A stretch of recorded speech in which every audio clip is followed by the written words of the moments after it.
We're live, fucking Garage Goons, and today we have special guest J motherfucking Theo is back, What's up?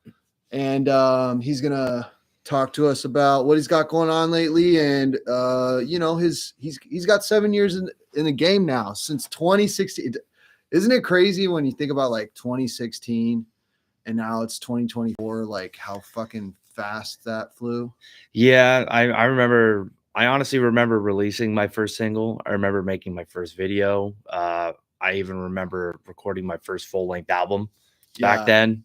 So yeah, from that point to now, it's been pretty crazy. That Yeah, fell through. Yeah, all that good stuff. Yeah. So, okay. So what do you have? So tell me about a little bit what you got going on right now that you're focusing on music wise. So right now, like I took a little bit of time off. I think the last thing I released was in 2023. I want to say maybe in August or September. It was my single Blush. After that, I kind of just was like, well, I don't want to force something into the new year. I also didn't want to maybe make something and then release it on New Year's.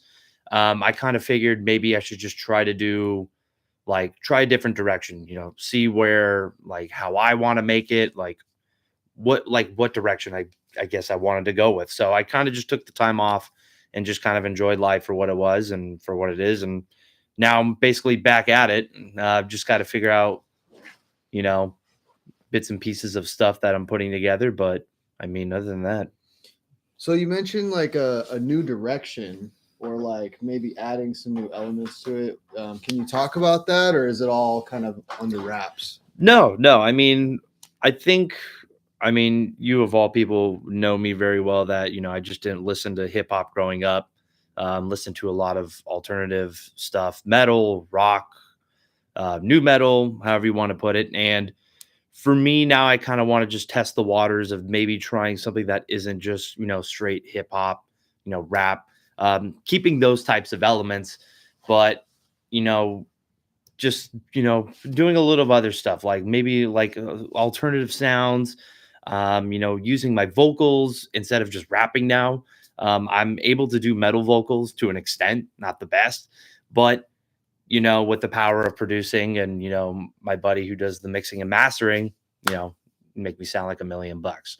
Yeah. So I think that's just kind of like where my head is on my next single, is just testing the waters of that alternative type sound, making it a little more bleak, a little more darker, but still keeping the hip hop rap vibe, still putting my bars down whenever necessary. Yeah. I feel like straight hip hop, I mean, it's always going to have a home, but like I feel like a lot of the new movements have been infusing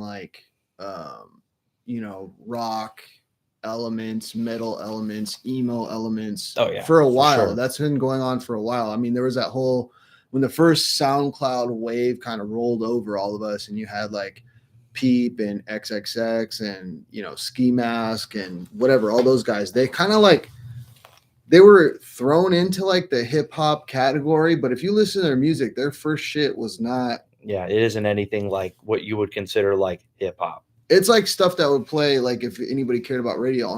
In my opinion, it would make more sense on a rock station or like a rock playlist than even hip hop playlists. Yeah, there are a couple artists that I've, found out about, and I listened to them, and they're like considered, like they would be considered, I guess, alternative on their, like if they put music on Apple Music or iTunes. They would have it as like, alternative or whatever the case is, or even like hard rock, when there's like influences of hip hop and everything in there. But I mean, like you'll never see like J. Cole throwing something down and it says alternative. Well, you'll have like Little Peep. Yeah.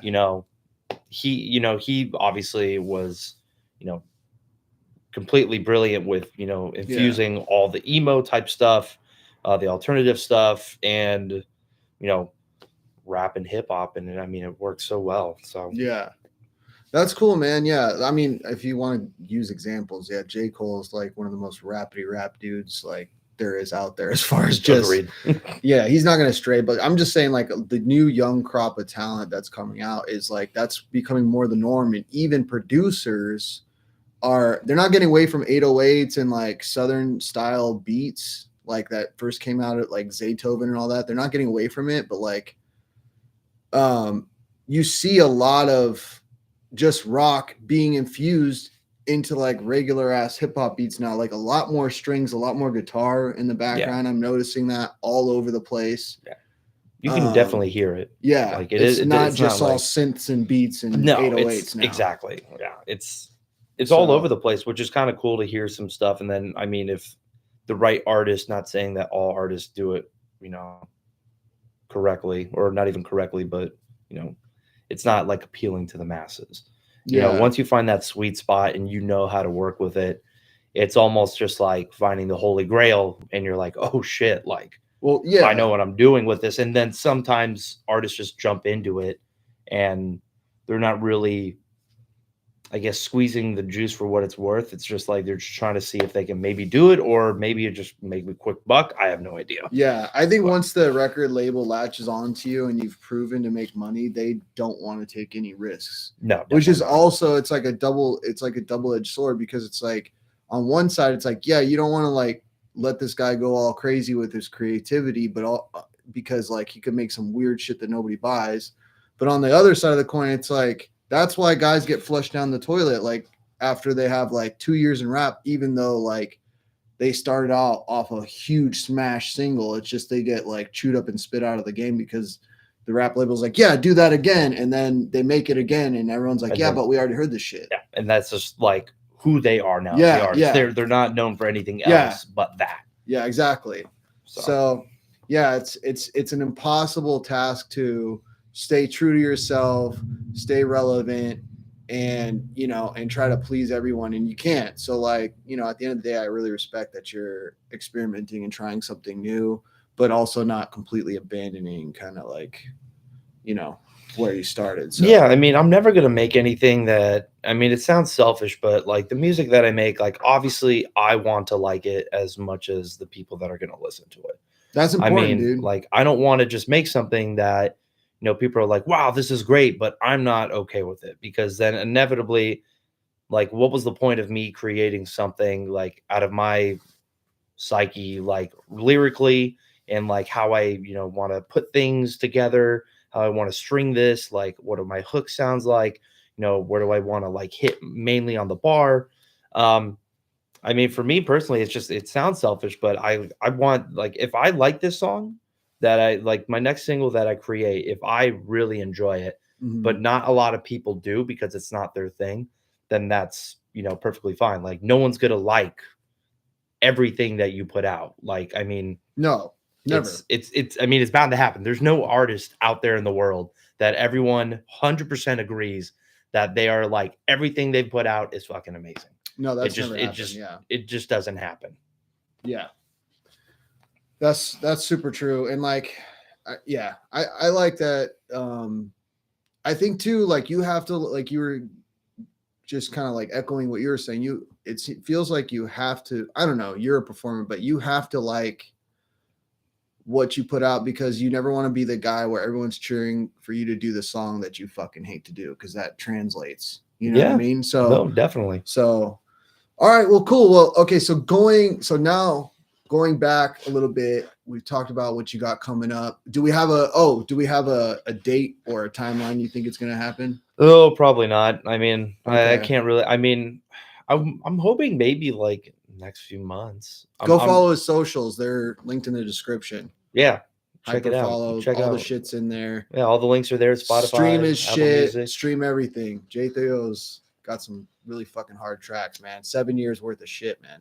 Yeah. So now thinking about that's a whole discography. Yeah, for sure. But no, I would say probably in the next couple months, maybe keep an eye out. I like to keep things very low profile. Like, I mean, you could probably tell, maybe other people can tell that do follow me, that I'm not really on Instagram to be like, you know, give me attention, give me the likes, give me the comments, give me this stuff. Like, I kind of use it as a platform to keep people interested and keep their eyes drawn, but not trying to drown them with like, consistent posts and like, like I don't want to just, I mean, maybe that works for some artists, they'll post like, whatever, super something random. Yeah. And for me, like, I don't do that. Like, I just don't. I'd rather give you something where it's almost, in a weird sense, it's almost like an operatic piece. Like, it builds, it builds, it builds. It's something that just like keeps you, like, you want to know what's going to happen next. Yeah. Without spoiling anything. Like dropping nuggets kind of thing. Yeah. It's basically little small Easter eggs. I post a photo,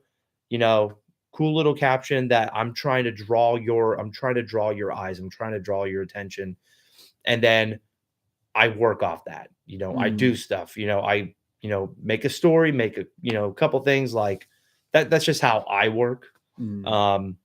So, I mean, it also is kind of nice because like, I don't like being on Instagram for too long, Yeah, it can get like, I don't want it to rule my life or rule like my music career. So, I'll post when I post and, I mean. Yeah, it can definitely be, a hole that you fall into as far as like even from a scrolling perspective, like you're just sitting there looking at little clips and then all of a sudden you're like, fuck dude, I just half hour went by. Yeah So no, I'm trying to work on that too, man, because I'm on Instagram way too often, not for me necessarily, but just watching stupid around. Shit that I could be spending time doing a million other more productive things. So all right, so pivoting a little bit, you kind of touched on it, I feel, but like, what would you say are some of the lessons you have learned, and more specifically, like failures you've had in music that you've learned from? Some of the failures that I want to say that I've kind of learned from, and I've learned from them pretty quickly, is that like not everything is going to work to your liking. It's never going to be 100% perfect. It's never going to be something like, if you play a show, you want things to go super, super smooth, but there's always the human error. Yeah. And that's just something you have to learn. And if you can't, and then you end up becoming one of these, prissy artists that are just like, I only want green M&Ms. I don't want any other color. Yeah. It's like, I'm not trying to be that guy. It's, you just realize that there's a lot of human error that goes with certain stuff. I mean, making music, you go into a song, you record it, and you're like, oh yeah, like I can picture this, how it's going to be. Yeah. But you're not the mixer, the engineer. You're not the engineer. So like you can only give so much detail in how you feel a song you want it to turn out, because it's all the gears are turning in your head. But when they, make it from what you've kind of told them, sometimes it just doesn't turn out the way that you have it in mind, or maybe he does get a gist of like what you're trying to do, and you hear it and you're like, oh, that is not exactly what I want it to sound like. So for me, like, I think those are the only failures that I've ever experienced. I mean, obviously early on in my career, like you learn to not trust any people that are willing to give you like, handouts or anything like that. I kind of learned that. Not the hard way. It always comes with something attached to it. Yeah, it's wasn't never anything gonna be like out of the goodness of people's heart unless you fucking know them. Yeah, and so for me personally, that's why I've considered myself like I manage myself. If I want to book a podcast like we're on now, like I want to do it, I'm going to do it. Yeah. And thanks for coming on. By the way. No, thanks for having me. Super helpful. Even doing like photo shoots, like if it's going in a direction, I'm like, why am I even here? Like, if anything, like I'm going to book a photo shoot because I want to dress the way that I want to present, so I can start, promoting new stuff. Right. Like that's how I see it. But I guess going back, like I don't really have too much. Like I learned really quickly that it's just, if you can rely on yourself and not get in your own way, and not take yourself so seriously, because inevitably everyone's human. We all bleed the same. Like you're not as cool as you think you are, but as long as you keep putting your head down, as long as you keep doing the work and stay true to yourself and stay true to like your art form and your craft, I mean, you minimize all the failures that you're expecting, because you just, your mindset's already there. Right. with like nobody just wins forever. Like no one just like comes up, is amazing right out the gate, like doesn't have to work hard. It's like, you know, guys spring up out of nowhere, even in their 30s all the time, you know. All the guys in Griselda are older, all, you know, 2 Chainz got on super late. He had some clout or whatever associated with Titty Boy, but he never really popped off until he was 2 Chainz. You know what I mean? Mm-hmm. And then and that, like, it could happen at any time, any moment. So like the thing is, like, you don't know what it's going to be, so you can't force the moment. Exactly. And I think that that's applicable to all facets of chasing success and chasing a dream. Like, you have to be passionate about the process because the results are going to be what they are. Exactly. You know what I mean? Yeah. If you just fall in love with winning, you'll be mediocre at best at whatever you do. But if you fall in love with the process, you'll be LeBron, you'll be Kobe, you'll play forever. You'll play 20 years instead of 10. You know what I mean? Yeah, that's why for me, I loved going through the process. I loved having those little mini goals of like, oh, like shit, like I just released my first single. Like, you're live, bro. Like, it's out there. Yeah. People are gonna hate it, people are gonna love it. It is what it is. Mm-hmm. Like, there is no hiding back from it. Like, you've opened up the curtain, and now you've let everyone into your mind. Right. Like what you're putting on there. So whatever you put down, you may have a song that you're like, dude, like I put my heart and soul in this. Like, I really love this song. I feel like it reaches people, and people are just going to shit on it. You know, it is what it is. But at the end of the day, like, if you can just look past that, it doesn't matter. Because, like, I mean, inevitably, if you look at big artists now, like if a lot of people don't like Polo G, it's like, do you really think he actually cares that you like him? I'm like, he has a bunch of fans who really like him, and he makes good money doing it. Yeah. Like, I don't, that's just my thing, is I enjoy the process so much that it kind of like, it humbles you a little bit, because you, like you said, you don't want to win forever. Mm-hmm. You want to be able to play. Yeah. And so for me, I loved every minute, like playing my first show, you know, making my first set list that like, I want to have like certain spots in there where it's like, I'm basically making a play for you. Like, I want I'm putting these songs together that, you know, work together to hit like at the very end. And like, that's the conclusion. Yeah. Like, that's what you get. And it's like, I'm not trying to just play a show. I'm trying to like give you like a masterpiece. I'm trying to give you a theatrical performance just based on what I see. Right. But and not to fan out right now, but I will say, like, this man is a performer. Like, there are certain, we've all been to concerts, and maybe you haven't, but there's a lot of bands or hip hop, you know, rappers, whatever, that sound great in studio, but then you go see them live and it's like the most underwhelming background tracked bullshit. This dude kills it live. Like, he is really something you have to experience live. You know what I mean? And so I'm hoping that with whatever project, whenever it comes out, and even before for promo, that we can find a place. Because I know you want to do a house show, but that's fucking tough to get somebody to volunteer their house for like 30 randos. I don't think we know any millionaires. Yeah, no. So, but no, there's some shit out here we could fucking figure out. I've been very much itching to like just play another show. And I like this, like I said, I like to make it a theatrical performance. And truth be told, you might as well go to my shows because they're fucking free. Like, I don't mind paying for the tickets. I'm just trying to put heads in there. Yeah. And for me personally, like, it's not a big deal. It really isn't. I've paid for my shows before. One of my shows at the Whiskey, I paid for everyone's ticket. I paid it all up front.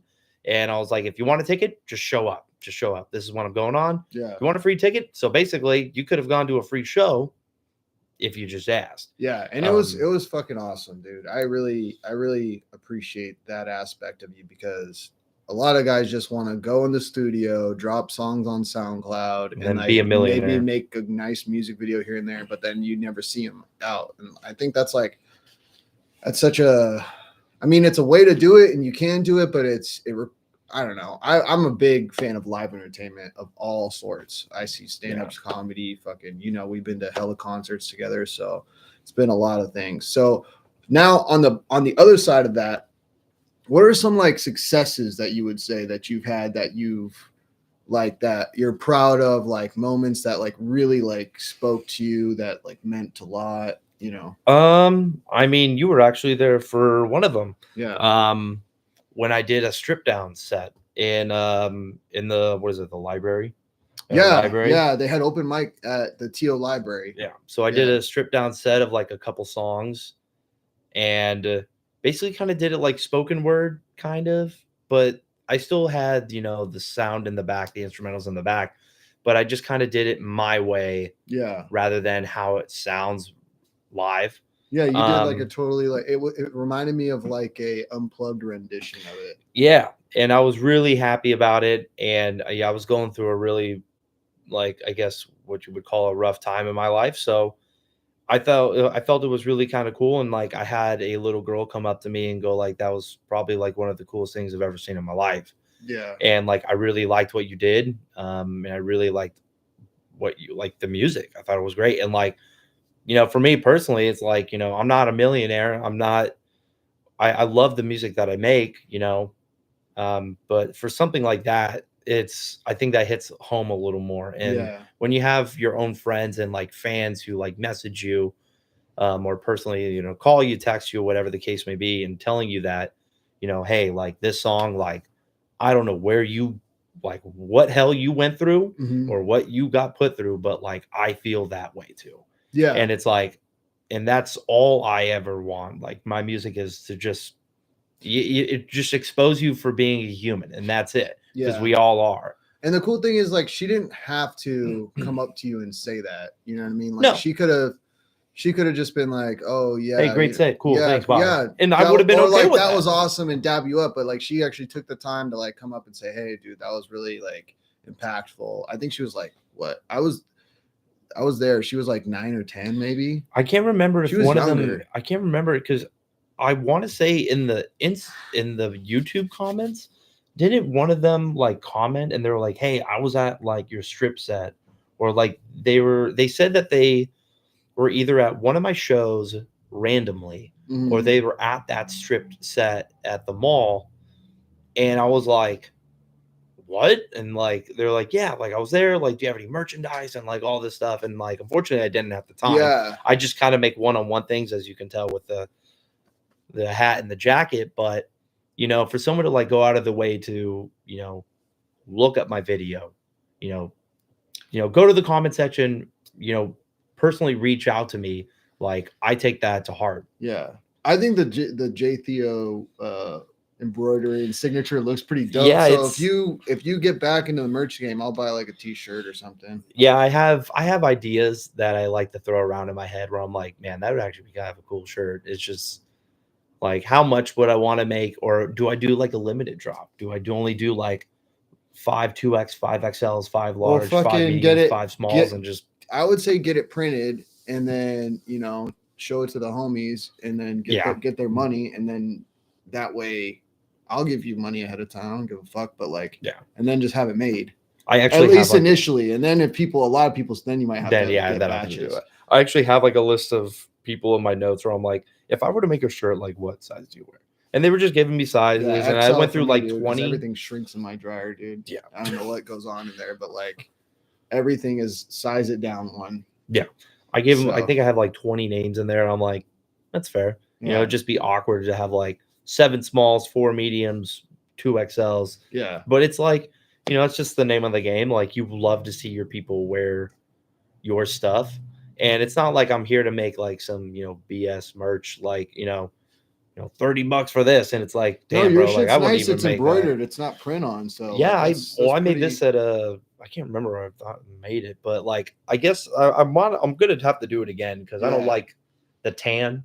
Because I did a photo shoot and I was sweating a little bit in it. So then I got it looks all beat to shit. Yeah, so it's like I mean, you never make anything for anyone until you make it for yourself. Yeah. So I was like, you know what? If anyone's gonna have a beat hat, I'm going to be the one that has the beat hat first. Yeah. And I'm going to be the one that has everything first. That way, you know, I'll see how it holds up. Yeah. So, well, that's good, man. I'm ready to go full back into the deep end, head first into like whatever music stuff you got coming up next. You know, like I said before, like for me, it was like always the live shows that I got so excited about and stuff. But yeah, I'm buying merch. I'm going to the shows. I'll be there. So, I guess, is there anything else you want to cover or talk about or give the people some game if they're just trying to get into music, like advice, anything? If I had to give anybody advice, it would just be, I know it sounds super cliche, but you know, just stick true to yourself. I mean, that's all you can do. Never be afraid to test the waters. I started out on SoundCloud, and I literally was on SoundCloud covering other instrumentals. Like, yeah, I mean, you remember, like I took a bunch of instrumentals that artists have already used, and I was testing out my game and how I would work on, you know, fast beats, slow beats, whatever, you know, the case is. And, you know, just put them on SoundCloud to like get feelers out there and be like, wow, like this is what I sound like. Yeah. What would it sound like if I just created my own? Yeah, so, your rendition of it. Yeah. And like, you know, reaching out to producers, you know, getting your own, you know, stuff and like basically just how do you make a pizza? You always got to start with the dough. So like it always gives you that opportunity to like morph it, you know, fiddle with it, do what you want to do with it, and inevitably you come out with a very good pizza or a good song rather. But other than staying true to yourself, you know, it's your music. You can be as creative as you want with it, you know, but always be aware that not everyone is going to love it. A lot of people might love it. A lot of people might hate it. But at the end of the day, it's yours. And if you can be humble and like, be like, you know what? Not really my best track, but I like it because it's mine. And I know what I was trying to do with it. Right. What can I do next now? To maybe not just focus on myself, but like, wow, if I can get people to chant this, or maybe I can get people to like, you know, rock with it a little bit, I might be doing something right. So, yeah, follow the breadcrumbs, man. Yeah. All right, guys. Well, that's the fucking another episode of the most trash show on YouTube with J-Theo. Again, links in the description. Like, comment, follow, subscribe, all that shit. Go follow his socials. Peer pressure him in the comments to drop new stuff and do new shows. And you know, if you're a producer or you have a stage or a venue in the Conejo Valley area, also hit us up. So, all right, man. Again, most trash show on YouTube. We're out of here. Yup. Done.